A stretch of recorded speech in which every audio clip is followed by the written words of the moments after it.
தென்னாடுடைய சிவனே போற்றி, எந்நாட்டவர்க்கும் நிறைவா போற்றி, காவாய் கனகத் திரளே போற்றி, கைலை மலையானே போற்றி போற்றி. எல்லாம் வல்ல சிவனை வணங்கி உலகெங்கும் வாழும் அத்துணை கன்னிராசி நண்பர்களுக்கும் உங்கள் ஜோதிடர் ஆய்வாளர் கோவை குருமூர்த்தியின் இணைய வணக்கம். கன்னிராசி நண்பர்களே, ஜோதிடம் சார்ந்த பல சித்தாந்தங்களை தொடர்ந்து பதிவிட்டு வருகின்றோம். அந்த அடிப்படையில் இன்றைய தினம் நாம் காணக்கூடிய தலைப்பு, கன்னிராசி நண்பர்களுக்கு குரு பகவான் அதிசார பயிற்சி.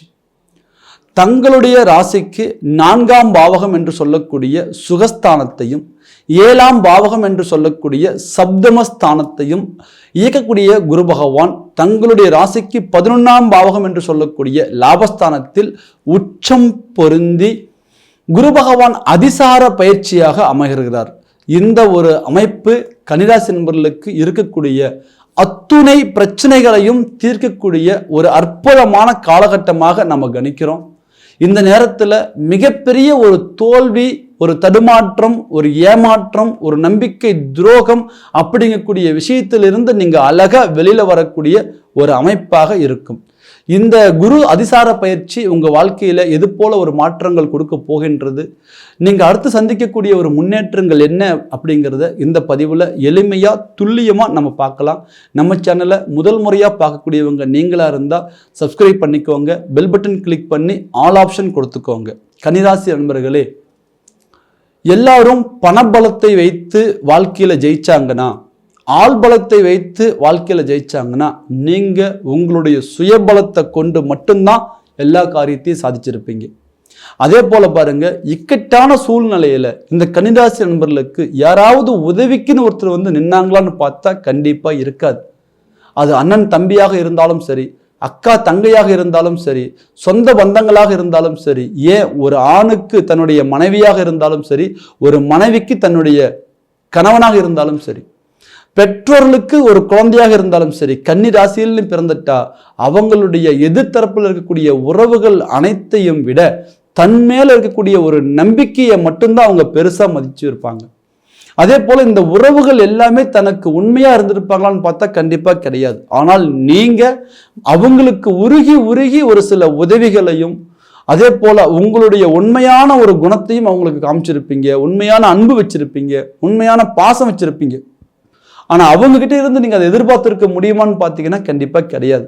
ஒரு கட்டத்துக்கு மேல நமக்கு நம்ம தான் துணை, நமக்கு யாருமே துணை இல்லை அப்படிங்கிற சூழ்நிலையில நின்று இனி நம்ம ஏதாவது ஒரு வாழ்க்கையில சாதிக்கணும், நம்ம ஜெயிக்கணும். ஒரு 4 தலைமுறையோ 5 தலைமுறையோ அந்த கன்னிராசியில பிறந்தவங்களுடைய குடும்பம் பார்த்தீங்கன்னா ஏறியும் பணக்கார வாழ்க்கையும் வாழ முடியாம, இறங்கியும் ஏழ்மையான வாழ்க்கைக்கும் போக முடியாம ஒரு நடுநிலைய வாழ்க்கையாவே இருந்துரும். ஸோ இது கிட்டத்தட்ட பார்த்தீங்கன்னா இந்த காலச்சக்கரத்தில் 6ஆம் பாவகம் என்று சொல்றதுனால இந்த கன்னிராசியில பிறந்தவங்களுக்கு ஏதோ ஒரு போராட்டம், ஏதோ ஒரு சில நெருக்கடி வாழ்க்கையில இருந்துட்டே இருக்குது. ஸோ அப்போ லைஃப் லாங் இப்படி எங்களுக்கு போயிருமா சார் அப்படின்னா 100% அப்படி போகாது. இயற்கையில் நமக்கு கிடைக்கக்கூடிய கிரக அசைவுகள், கோச்சார முறைப்படி வரக்கூடிய கிரக அசைவுகள் ஒவ்வொரு காலகட்டத்திலையும் ஒவ்வொரு ராசிக்கும் ஒரு அற்புதமான ஒரு வாய்ப்பை கொடுக்கும். அந்த வாய்ப்பு தான் இந்த கன்னிராசி நண்பர்களுக்கு இந்த குரு பகவான் அதிசார பயிற்சி. காரணம் என்ன கேட்டீங்கன்னா, எந்த சூழ்நிலையிலையும் இந்த குரு பகவான் கெடக்கூடாது. 4ஆம் பாவகத்தை இயக்கக்கூடியவர். 4ஆம் பாவகம் என்பது சுகஸ்தானம், பூமி, மண், மனை, வண்டி, வாகனம், ஆஸ்தி, ஆடம்பரம், சொத்து, நகை. ஸோ ஒரு மனிதனுடைய அடிப்படையான ஒரு தேவைகள் எல்லாமே 4ஆம் பாவகத்தை வைத்தே முடிவு பண்றோம். அந்த 4ஆம் பாவகத்தை இயக்கக்கூடியவர் தான் குரு பகவான். அதே போல 7ஆம் பாவகம் என்பது தன்னுடைய வாழ்க்கை துணை, திருமண ஸ்தானம், கலஸ்திரஸ்தானம். 7ஆம் பாவகம் என்பது நண்பர்கள், உறவுகள், பார்ட்னர்கள். ஸோ இந்த 7ஆம் பாவகம் என்பது தன்னுடைய வாழ்க்கையில தொடர்ந்து நம்ம கூட டிராவல் ஆகக்கூடிய ஒரு பாவகம். ஸோ எந்த சூழ்நிலையிலையும் எது இல்லைனாலும் நமக்கு அடிப்படையா ஒரு வீடு, மண்மனை தேவை.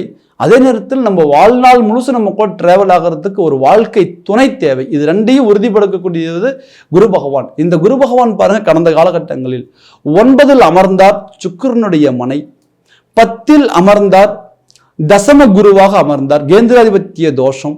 ஸோ கிட்டத்தட்ட பார்த்தீங்க அப்படின்னா இந்த இடத்துல குரு பகவானுடைய நிலையும் சரியா இல்லை. சனி பகவான் நமக்கு கண்டகச்சனியா ஆரம்பிச்சார். ஏறக்குறைய கன்னிராசி நண்பர்களுக்கு சுயமா ஒரு வாய்ப்பு கிடைக்கிறதே பெருசு. அப்படி ஒரு வாய்ப்பு கிடைச்சாலும் இத்தனை போராட்டங்களுக்கு மத்தியில் நம்ம ஜெயிச்சு வர்றது அப்படிங்கிறது ஒரு மிகப்பெரிய ஒரு கேள்விக்குறியா இருந்துருது. ஸோ இவ்வளவு போராட்டங்களுக்கு மத்தியில இந்த ஒரு குரு பகவான் உங்களுக்கு லாப குருவாக வருகிறார். ஃபர்ஸ்ட் ஆஃப் ஆல் உங்களுக்கு பண தேவைகள் பூர்த்தியாக போகின்றது. சார் இது எல்லாருமே சொல்றாங்க சார், எங்களுக்கு இதுவரையுமே அது ஒரு பெரிய ஒரு வாய்ப்பா அமைஞ்சதில்லை, கிடைக்கல அப்படின்னாலும் கூட இந்த தருணத்தில் உங்களுடைய வாழ்க்கைக்கு அடிப்படையா தேவைப்படுகின்ற அத்துணை பண தேவைகளும் பூர்த்தியாகக்கூடிய லாப குருவாக இந்த குரு பகவான் வருகிறார். 2025 அக்டோபர் மாதம் 18ஆம் தேதி முதல் டிசம்பர் மாதம் 5ஆம் தேதி வரை சரியாக 48 நாட்கள். இந்த 48 நாட்கள் உங்களுடைய முயற்சிகளை பலப்படுத்தும் பொழுது பொருளாதார ரீதியான வளர்ச்சிகள் உங்களுக்கு ஃபர்ஸ்ட் ஆஃப் ஆல் கிடைக்கும். ஸோ அதை தாண்டி பார்த்தீங்கன்னா கடந்த காலகட்டங்களில் கன்னிராசி நண்பர்கள் சந்தித்த போராட்டங்கள் தொழில் முறையில், இது ஆண்களாக இருந்தாலும் சரி பெண்களாக இருந்தாலும் சரி, இதில் பாருங்க குறிப்பாக பெண்கள்னா வீட்டிலேயே இருக்கணும், ஹவுஸ் ஒய்ஃபாகவே இருப்பாங்க அப்படின்னு சொல்லுவோம் இல்லையா? ஆனால் கன்னிராசியில் பிறந்தவங்க அப்படி இருக்க மாட்டாங்க. தன்னுடைய குடும்ப தேவைக்காகவும் தன்னுடைய சுய மரியாதைக்காகவும் நான் பிறந்ததுக்கு ஏதாவது ஒன்று சாதிக்கணுங்கிற வைராகியத்தோட உத்தியோகத்துக்கு போற பணிப்பெண்கள் நிறைய பேர். அதே போல வீட்டிலேயே இருந்தாலும் கூட ஹவுஸ் ஒய்ஃபா தான் சார் இருக்கிறேன், ஆனா உத்தியோகத்துக்கு போற அந்த பெண்ணை விட என்னுடைய உழைப்பு அதிகம் அப்படிங்கிற ஒரு பொறுப்பு எடுத்துக்கிட்டு அவங்க அந்த குடும்ப நிர்வாகத்தை கவனிப்பாங்க. ஸோ அப்படி பார்த்தா இந்த கன்னிராசியில பிறந்த பெண்கள் ஆண்களை விட சிறப்பாக செயல்படக்கூடிய தைரியமும் தன்னம்பிக்கையும் பெற்றவர்கள் ஒண்ணு. அதே போல ஆண்களும் இவர்களுக்கு சலித்தவர்கள் அல்ல. தன்னுடைய குடும்பத்தை, தன்னுடைய உறவுகளை, தன்னுடைய சொந்த பந்தங்களுக்காகவே ஓடக்கூடியவங்க. இந்த கன்னிராசியில பிறந்தவங்களுக்கு ஒரு பற்றற்று வாழ்ற ஒரு நிலை இருக்கும். சார் எனக்குன்னு எதுவும் தேவையில்லை சார், என் குடும்பம் நல்லா இருந்தா போதும், என் குழந்தைங்க நல்லா இருந்தா போதும், என் மனைவி நல்லா இருந்தா போதும், என்னுடைய அப்பா அம்மா நல்லா இருந்தா போதும், என்னுடைய அக்கா தங்கச்சி நல்லா இருந்தா போதும். ஸோ சமூகத்துல தன்னுடைய உறவுகளுக்காகவே ஓடி ஓடி தன்னை ஒட்டுமொத்தமும் உருக்கிக்கிட்டு ஒரு வாழ்வாதாரத்தை உருவாக்கக்கூடியவங்க யார் அப்படின்னு கேட்டீங்கன்னா கன்னிராசியில பிறந்த ஆண்கள். ஸோ இந்த ரெண்டு தரப்பினருக்குமே ஒரு மிகப்பெரிய ஒரு போராட்டமா இருந்தது என்னன்னு கேட்டீங்கன்னா ஜென்மக்கேது, இப்ப நடக்கக்கூடிய கண்டகச்சனி, குரு பகவானது கடந்த காலகட்ட நிலைப்பாடுகள், இது எல்லாமே எதிர்மறையான ஒரு பலனா இருந்தது. ஸோ தொட்டது 90மே தோல்வியில முடிஞ்சு தனக்கு கிடைச்ச ஒரு வாய்ப்பு நமக்கு சரியான முறையில் அமையாம இருந்தது. ஸோ இந்த காலகட்டம் உங்களுக்கு குரு பகவான் 11ல் அமர்ந்து ஃபர்ஸ்ட் ஆஃப் ஆல் நமக்கு லாப குருவாக பொருளாதாரத்தை சரி பண்ணக்கூடிய ஒரு வாய்ப்பு அமையுது. அதை தாண்டி அவர் நின்ற இடத்திலிருந்து 3ஆம் பாவகத்தை குரு பகவான் பார்க்கின்றார். உச்சம் பெற்று சந்திரனுடைய மனையில் நின்று அவர் 3ஆம் பாவகமா என்று சொல்லக்கூடிய தைரியஸ்தானத்தை பார்க்கின்ற பொழுது மிகப்பெரிய தைரியம் பிறக்கும். ஏற்கனவே கன்னிராசியில பிறந்தவங்க தைரியசாலிகள், தன்னம்பிக்கைவாதிகள். ஆனா இவர்களுக்கு கடந்த காலகட்ட கிரக அமைப்புகள் தன்னுடைய தன்னம்பிக்கையை பலகீனப்படுத்தின சூழ்நிலை, அந்த ஒரு சூழ்நிலையில இருந்து தாண்டி இப்போ ஒரு தைரியம் பிறக்கும். இந்த தைரியம் எப்படின்னு கேட்டீங்கன்னா, வாழவே முடியாது, வாழ்க்கையில எல்லாமே முடிஞ்சு போச்சு, இதுதான் என்னுடைய கடைசி எண்டு அப்படின்னு சொல்லி நிக்கிறோம் இல்லையா, இவர்களை திரும்ப மறுபடியும் உங்களால வாழ முடியும், உங்களாலே சாதிக்க முடியும், நீங்களும் ஜெயிக்க முடியும். இந்த சமுதாயத்தில் எண்ணற்ற கோடி மக்கள்கள் வாழ்ந்துட்டு இருக்கிறாங்க, நீங்க வாழ முடியாம ஒன்றும் போயிடாது, உங்களுக்கு அந்த திறமை இருக்கு, அதுக்கான நேரம் இதுதாங்கிறது புரிய வைக்கும். ஸோ இது எப்படியாப்பட்ட காலகட்டம்னு கேட்டீங்கன்னா தைரிய குருவாக வருகிறார். முயற்சி ஸ்தானம், வெற்றி ஸ்தானம் இந்த 3ஆம் பாவகம். இந்த 3ஆம் பாவகம் என்பது ஒரு மனிதனுடைய வாழ்க்கையில் 100% செயல் இழக்கக்கூடாது. எவ்வளவு திறமசாலிகள் இருந்தாலும், பணம், காசு, பேரு, புகழ், கௌரவம், அந்தஸ்துன்னு எவ்வளவு உயர்ந்த ஸ்தானத்தில் இருந்தாலும் 3ஆம் பாவகம் செயலிழந்து விட்டால் அடுத்த கட்ட நகர்வுகள் எல்லாமே தோல்வியில தான் போய் முடியும். சார் எங்கிட்ட பணம் இருக்கு, ஆள்பலம் இருக்கு, எல்லாமே சரியா இருக்குன்னு மூவ் பண்றேன், ஆனா அங்க எதுவுமே நடக்க மாட்டேங்குதே சார். ஒண்ணுமே இல்லாம இருக்கக்கூடிய ஒருத்தர் வராங்க, அந்த காரியத்தை அழகா சாதிச்சுட்டு போறாங்க, எல்லாம் இருந்து என்னால ஜெயிக்க முடியலையே. இந்த இடத்துலதான் அந்த 3ஆம் பாவகம் செயலிழந்து நின்று இருக்கும். அப்போ இந்த ஒரு கால அமைப்பு பாருங்க, குரு பகவான் 5ஆம் பார்வையாக 3ஆம் பாவகத்தை பார்க்கின்ற பொழுது தைரியம் பிறக்கும். நீங்க எடுக்கக்கூடிய காரியங்கள் அத்தனையும் நீங்க ஜெயிப்பீங்க. அது குடும்பமாக இருந்தாலும் சரி, தொழிலாக இருந்தாலும் சரி, பொருளாதாரமாக இருந்தாலும் சரி, குடுக்கல் வாங்கலாக இருந்தாலும் சரி, எதிரிகளை வெல்வதாக இருந்தாலும் சரி, வழக்குகளை வெற்றி பெறுவதாக இருந்தாலும் சரி, எல்லா விஷயத்திலையும் பூர்வீக சொத்துக்கள் இருந்து பிரச்சனைகளை தீர்க்கிறதா இருந்தாலும் சரி, பிரச்சனை உங்களுக்கு என்னென்ன இருக்குதோ இது எல்லாமே தீர்க்கக்கூடிய தைரியம் இந்த 48 நாள்ல பிறக்கும். வலியும் பிறக்கும். ஆல்ரெடி தைரியம் இருக்கு, அதுக்கான வாய்ப்பு இருக்கா, இந்த நேரத்தில் அதுக்கான வாய்ப்புகள் அமையும். ஸோ அதே போல குரு பகவானது பார்வை 5ஆம் பாவகத்திற்கு, 5ஆம் பாவகம் என்பது புத்திரஸ்தானம், 5ஆம் பாவகம் என்பது பூர்வீக ஸ்தானம், 5ஆம் பாவகமே கௌரவஸ்தானம். கன்னிராசியில பிறந்தவங்கள், புதனுடைய ஆதிபத்தியம் பெற்றவர்கள், கௌரவத்துக்காக மட்டுமே வாழக்கூடியவங்க, வைராகியத்துக்காக மட்டுமே வாழக்கூடியவங்க. எல்லா ராசியும் ஒவ்வொரு வைராகியம் இருந்திருந்தாலும் கூட கன்னிராசி என்பது காலச்சக்கரத்தில் 6ஆம் பாவகமாக இருப்பதால் பிறப்பிலிருந்து அவங்களுக்கு அந்த வைராகியம் இருக்கும். நம்ம எதிரையும் தோத்து போயிடக்கூடாது, நம்ம எதிரையும் தோல்வி அடைஞ்சிடக்கூடாது, நம்ம யாரும் முன்னாடி அவமானப்பற்றக்கூடாது அப்படிங்கிற அந்த ஒரு வைராகியமும் ஒரு தெளிவும் இருக்கும். உங்களுடைய தைரியத்திற்கு வைராகியத்துக்கு தகுந்த ஒரு கௌரவ அந்தஸ்தை இந்த நேரத்தில் பெறுவீங்க. கடந்த காலகட்டங்களில் பாருங்க, இந்த 4-5 வருட காலகட்டமாகவே இருந்த கௌரவம் போச்சு, மதிப்பு மரியாதை போச்சு, கையில் இருந்த சொத்துக்கள் போச்சு, அதே மாதிரி சொந்த பந்தங்கள்லாம் பகையானாங்க, தொழில் முறையில் நஷ்டம். ஸோ அடுத்தடுத்து தன்னுடைய குடும்பத்துக்குள்ள கூட தனக்கு ஒரு மரியாதை இல்லைங்கிற ஒரு சூழ்நிலை, தன்னுடைய கணவன் மனைவி உறவு முறைகளுக்குள்ள கூட ஒரு நிம்மதி இல்லை அப்படிங்கிற ஒரு சூழ்நிலை. கண்டிப்பாக இந்த நேரத்தில் உங்களுடைய கௌரவம் காப்பாற்றப்படும். நீங்க இழந்த மதிப்பு மரியாதையை இந்த நேரத்தில் கண்டிப்பாக தேடி கொண்டு வந்துடுவீங்க. அதே போல 7ஆம் பாவகத்திற்கு குரு பகவான் பார்க்கின்றார். 7ஆம் பாவகம் என்பது ஃபர்ஸ்ட் ஆஃப் ஆல் திருமணம். திருமண தடையா யார் யாருக்கெல்லாம் நீங்க கஷ்டப்பட்டு இருக்கிறீங்களோ அவர்களுக்கு இந்த தருணம் ஒரு அற்புதமான ஒரு திருமண வாய்ப்பை கொடுக்கும். எல்லாம் இருந்தும் கூட வாழ்க்கை துணை அமையல அப்படின்னா, அந்த காலகாலத்தில் அமைய வேண்டிய வாழ்க்கை துணை அமையலைன்னா நம்ம வாழ்க்கை வாழ்றதுங்கிறது ஒரு திருப்திகரமான ஒரு வாழ்க்கையா இருக்காது.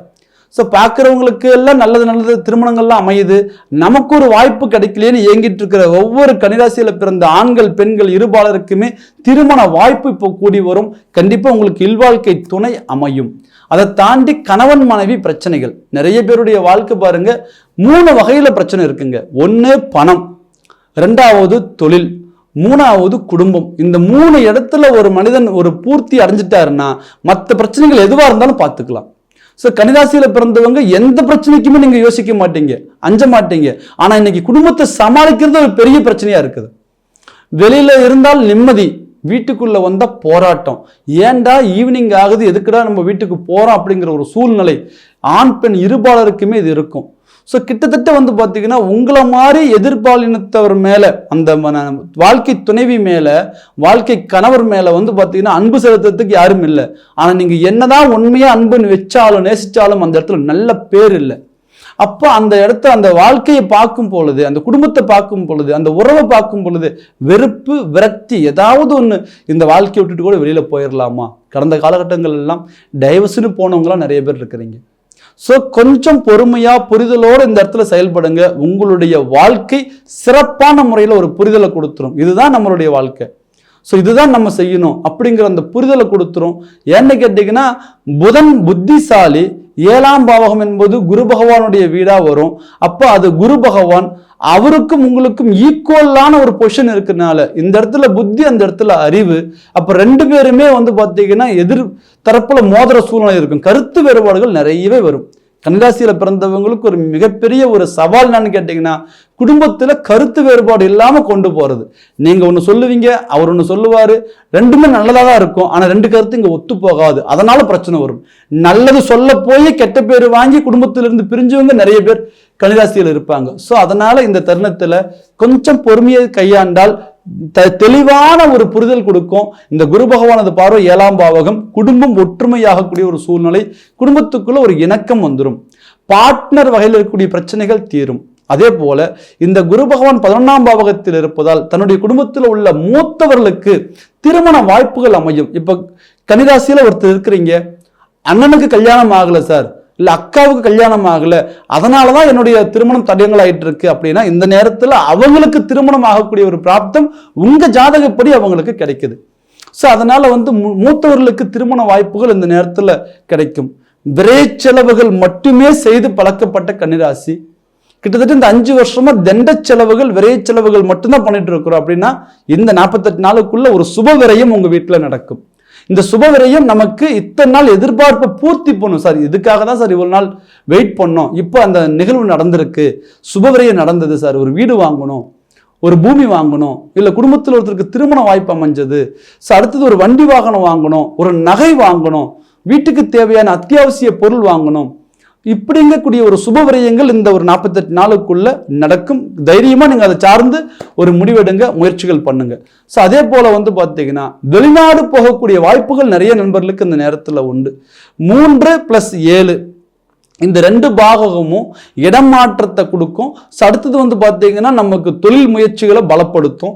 ஸோ இந்த நேரத்தில் உங்களுடைய வாழ்க்கையில் இருக்கக்கூடிய உத்தியோக ரீதியான முயற்சிகள், அப்ராடு போகலான் இருக்குங்க, கண்டிப்பாக போகலாம். அரசு பணிக்கு நாம் ஒரு ட்ரை பண்ணலான்னு இருக்கேன், கண்டிப்பாக நீங்கள் ட்ரை பண்ணுங்க.